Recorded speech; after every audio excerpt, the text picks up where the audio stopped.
이게 이런 참사가 벌어지게 되면 법적인 책임 당연히 물어야 되겠지만 당연히 물어야죠. 정치적인 책임 그래서 국정조사를 해야 되는 거예요. 이거는 아니, 묻는 보세요. 모습이 없어요.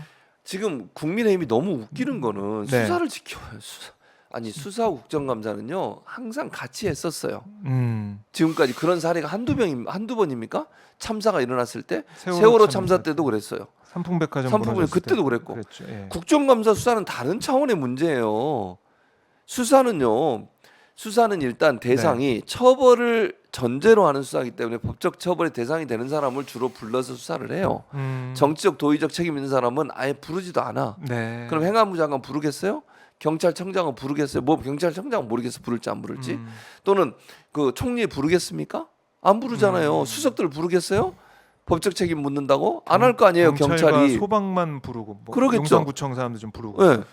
근데 국정감사는 어떤 곳이에요? 정치적 도의적 책임까지 물을 수 있는 곳이에요. 네. 왜 그 당시에 총리는 가만히 있었냐? 왜 지시 안 했냐? 왜냐면 외신 기자 클럽 가가지고 외신 기자들하고 인터뷰하면서 웃고 네. 농담하고 그럴 수 있냐? 이게 그렇게, 법적 처벌은 안 되지만 정치적 도의적 책임을 그렇죠. 물을 수 있잖아요. 그걸 국정감사에서 하는 거예요. 그거 못하게 하는 거예요 지금 국민의힘이. 네. 아니 수사는 수사대로 하고 거기서 못하는 부분 국민들이 분노하고 있잖아요 지금. 그렇죠. 국민들이 화나 있는데 그 화난 부분들을 풀 수 있는 건 국정감사를 통해서 정치적 도의적 책임 있는 사람까지 다 불러내고 용산구청장도 네. 부르고 오세훈 시장도 부르고 물어봐야 될 거 아니에요. 왜 대응 제대로 못했냐고. 지휘 책임 물어야 될 거 아닙니까? 네. 그런 부분에서 법적으로 미비돼서 지휘 책임까지 물을 수 없다고 하면 국민들이 보는 앞에서 그들이 뭘 잘못했는지를 명명백백하게 밝혀내야 되잖아요. 그리고 경찰 수사나 검찰 수사를 100% 믿을 수 있어요? 모르겠어요. 저는 국민들이 과연 그렇게 믿을 수 있을까요? 관리할 수 있을까? 지금의 윤석열 정부에서 검찰과 경찰의 태도를 보면 네. 또 경찰국까지 만드는 행안부의 태도를 보면 경찰과 검찰의 수사가 어떤 경우가 나오든 국민들이 100% 신뢰할 수 있겠냐고요. 그러나 국정감사장에는 생중계를 하고 청문회도 하잖아요. 네. 야당 의원들이 질의할 수 있는 기회가 있어요. 이건 야당이 없잖아요. 지금 이 수사에 야당이 들어갈 수 있어요? 그렇죠. 정부에서 하는 거기 때문에. 그러면 국민의 입장에서 국회가 입법기관인 국민의 대표기관이 질의하고 네. 도덕적, 윤리적, 그다음에 지휘 책임을 묻는 그런 장소를 국정감사라고 하는 건데 그걸 못하고 왜 막냐고. 왜 이게 수사하고 무슨 연관성이 있어요. 완전히 다른 문제야, 별개라고 이거는. 봐야 되는데, 그러니까 이 국회에 있는 우리의 국회가 할 수 있는 네. 그 권한이잖아요. 국정조사는 역할이고 그러려고 국회가 있는 거잖아요. 행정부가 잘못한 게 있는지 그걸 살펴볼 때는 당연히 입법부가 나서야 입법부가 되는 해야지. 제도가 국민의 있는 대표기관이. 거고, 그게 국민의힘에서는 안 된다라고 하고 있는데, 글쎄 이제 국민들 여론이 국정조사 하지 말라 이렇게는 안 갈 것 같아요. 전혀 또. 그렇지 않죠. 그러니까 저는 예. 이렇게 계속하면 국민의힘이 역풍 맞아요. 저는 그렇게 생각해. 민주당이 맨날 역풍 얘기했는데 이제 국민의힘이 역풍이야. 국민의힘이 역풍을 맞을 태풍을 수 맞을 있다. 거야. 태풍을 맞는다. 아주 그냥 허리케인. 그래요. 그러니까 이 허리케인. 네. 자, 근데 이상민 장관 왜 이렇게 어떻게 보면 보호가 되고 있다고 해야 되나요? 윤 대통령이 친분. 결국에는 친분으로. 그러니까 자기가 검찰하면서 친했던 사람들. 네. 그러니까 제가 볼 때 이래요. 이분은 그러니까 제 생각이에요. 이건 그냥 또 네. 윤석열 대통령은 자기가 한 번 믿고 그러니까 오랫동안 관계를 맺은 사람을 내치지 않아요. 저는 그렇게 보여요. 그 대신 정치 지난번에도 행정관급들 처음에 이제 정리했잖아요. 기억나시죠? 네. 그때 그렇죠. 보면 대부분 어디에서 온 사람? 여의도에서 온 사람들이에요. 자기가 정치에 입문하고 뭐 7개월인가 됐다가 대통령 됐잖아요. 네. 그 사이에 만난 사람들은 별로 신뢰를 안 하는 거야. 내가 볼 때는. 그리고 그 전에 검찰하면서 오랫동안 끈끈하게 술도 드시고 만나기도 하고 이렇게 관계를 맺었던 분들, 네. 이런 분들과의 관계를 중요하게 생각하는 것 같아요. 그러니까 주로 검찰 출신이나 예전에 검찰에서 일할 때 같이 알았던 분들, 이런 분들이 대부분 또 들어오시잖아요. 네. 그런 인맥들에 대해서는 웬만해서는 내치지 않는 것 같아요. 그러니까 뭐 잘하고 잘못하는 문제보다 네. 정무적 판단을 하기보다 친분 관계 친분 관계로 보고 그런 것 있다. 같다는 생각이에요. 제 생각은. 그래서 이제 국정조사가 어떻게 될 것이냐. 어제 국회 본회의에서는 보고가 됐어요. 네, 그랬죠. 그래서 야 3당에서는 11월 24일 4일날 본회의에 네, 그때 네, 처리를 하기로 했죠. 하려고 하고 있고 뭐 여당과 어떻게 얘기가 될지 모르겠지만 네. 민주당이 오늘부터 이 국정조사위원 범국민 서명운동을 시작을 했습니다. 맞아요. 서명운동 시작했죠. 자, 이 국민들의 여론이 어떻게 모아질지 모르겠지만 사실 이번에 합동분향소에서도 우리가 목격을 했듯이 영정사진 없이 없어. 위패 없는 희생자들 추모하는 그런 분향소가 만들어졌다. 여기에 대해서도 비판이 계속 나오고 있죠. 당연하죠. 그러니까 이런 거잖아요. 네. 이분들은 희생자예요. 희생자.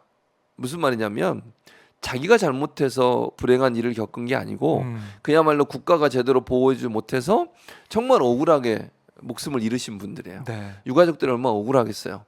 이분들의 이름은 기억돼야 된다고 저는 봅니다. 기억. 국민들의 네. 뇌리 속에 오랫동안 기억으로 남아야 돼요. 얼마나 억울하겠어요. 그리고 너무 안타까운 죽음이잖아요. 그 젊은 나이에 아무런 죄도 없고 그냥 길거리 걸어가다가 이런 일을 당한 거예요. 지금. 그 얼마나 억울해요. 자, 예를 들어볼게요. 9.11 테러. 그라운드 제로라고 그래요. 네. 그 쌍둥이 빌딩이 무너진 자리에 그라운드 제로라고 맞아요. 기념관을 만들었어요. 네. 거기 이름 다 박아놨어요. 이름, 예. 희생자들. 희생자들 그분들 이름이 있죠. 희생자예요. 네. 세월호 참사의 희생자들. 이름 다 있잖아요. 그렇죠. 천안함 용사들. 네. 46 용사인가요? 그분들 그때 위패 다 넣고 사진까지 다 걸어놓고 했어요. 그분 왜 희생자니까. 네. 희생자를 기억하는 거야. 그 아무 죄 없이 국가의 잘못 때문에 또는 뭐 침범 때문에 북한의 침략 때문에 사망하신 분들 네. 안타까운 죽음을 국민 모두가 기억하자는 의미에서 영정도 놓고 위패도 놓고 거기에 조문을 하는 거예요. 네. 조문을 하는데 누구를 향해서 하는지도 몰라. 이게 무슨 조문입니까? 그냥 꽃만 있는 네.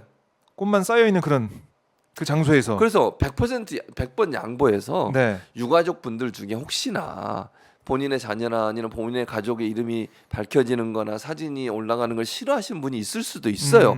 그분들 의견은 존중하고 네. 의견을 묻고 아니다. 이 경기도에 그런 한 분이 직접 그 영정 제출해서 영정을 놓고 지금 하고 있어요. 한 분은 그분처럼 나는 정말 억울하다. 우리 내 딸, 내 자녀가 네. 이렇게 억울하게 죽었으니 국민들이 그 사람에 대해서 미안한 마음을 갖고 추모하고 그 다음에 가서 조문도 하고 이러고 싶어 하는 거잖아요. 내 자식 같고 내 아들 같고 내 딸 같으니 그 앞에 가서 정말 꽃이라도 하나 얹어주고 싶은 거예요. 네. 그 마음을 왜 못하? 그게 왜 문제죠? 그게 무슨 그 누구야? 그 장제원 의원 말은 너무너무 웃기고 황당했어요. 저는. 네. 뭐 괴물이 되지 말자고요. 그렇게 얘기하는 게 괴물입니까? 왜 괴물이죠, 그게? 아니, 그거 이름 밝히자고 하는 게 왜 괴물이 되는 거예요? 어떤 이유로? 네. 전 잘 모르겠어요. 그 이유를. 예를 들면 이분들이 밝혀져서 2차 피해를 당하거나 2차 가해를 당하거나 이런 상황이라면 모르겠지만 네. 억울하게 죽어간 분들, 국가가 보호해주지 못해서 억울한 죽음을 맞이한 분들을 우리가 미안한 마음을 가지고 조문도 하고, 아니 거기 조문 가신 분들이 무슨 그분하고 개인적인 인연이 있어 간 게 아니잖아요. 네. 너무 가슴 아파서, 너무 안타까워서, 너무 억울한 죽음이니까 같이 슬퍼하는 거예요, 그분을 향해서. 그렇죠. 근데 그거를 이름을 예를 들면 원하는 사람이 안에서 영정 놓고 위패 놓자고 하는 게 뭐가 그렇게 잘못됐죠, 대체? 저는 잘 모르겠어요, 그 이유를. 그러니까 이런 것 같아요. 오히려 이렇게 이른바 이제 유족들이 좀 뭉칠 수 있는 어떤 계기, 그리고 국민적인 분노. 그 분향소를 만들어서 이름이 있고 또 사진이 있다 보면 국민들의 슬픔이 또 얼마나 또 크겠습니까? 좀 그걸 막겠다는 거예요? 젊디 젊은 그런 희생자들이, 그러니까 그걸 막겠다는 거잖아요, 지금. 그러니까요. 그 말은 그런 그게 얼마나 나쁜 생각이에요. 여론을, 예. 그렇게 하면 정말 나쁜 거지. 정치적 이유 때문에 그런 거잖아요. 그런 분석이면. 네, 그러니까 결국에는 결국은 그게 정치적 이유 때문에 그랬다고 하면 그건 더더욱 웃기는 거예요. 그리고 누구를 조문하러 갔는데 네. 얼굴 영정도 보고 이름도 보고 이러면서 기억해야지. 아무것도 보세요, 지금 국화꽃만 있어. 네. 내가 누구를 지금 조문하는지도 모르는 거예요. 어떤 분들이 안타까운 죽음을 알 맞이했는지도 수는 모르는 없는 것이고. 이게 그냥 뭐예요, 지금? 희생자 뭐 156명 희생자 그 숫자만 저 알고 있는 뭐 거 사망자 아니겠습니까? 이렇게만 해요. 사망자가 뭐야? 아, 그리고 희생자지. 예. 사고 사망자가 말이 됩니까? 사고 희생자지. 이상민 장관은 또 저기에 있네요. 맨날 데리고 네, 다녔잖아요. 네. 마지막 날 한 번인가 안 데려가시고. 네. 저렇게 책임 있다고 국민들은 비판하고 있는데 감싸고 도는 모습이 과연 국민들이 볼 때 어떤 생각이 들겠습니까? 그래요. 참 정말 화가 나요. 보고 있으면. 아휴. 이렇게 윤석열 정부 출범 이제 6개월이 흘렀지만